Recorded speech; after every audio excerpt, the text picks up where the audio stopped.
Ty krále, tak já jsem si pochcel vazovody, vole, ještě u vás tady. Pochcel. No ty vole, no, dvarák plný hajzlů, ty vole, nic nefunguje, vole, rozumíš, vychce celý důvce, vole, tam přijdeš, vole, lekneš si akorát fotobuňky, vole, tam to splachuje, kde chce, vole. No, hajzlu je tady dost. Ty krále, co jsem komu udělal, vole, podívej ty vazovody, vole.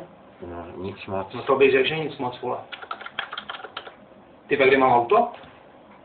Jaký auto? No úplně nový Hyundai, vole. Hyundai? Ty krále, já jsem tady měl auto, vole.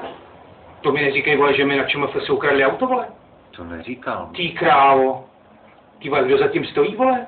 Cajti. Ale no, policajti, vole, já vím, kdo zatím stojí. To otáhli. Co otáhli? Že mi to otáhli, jo? Sepsem.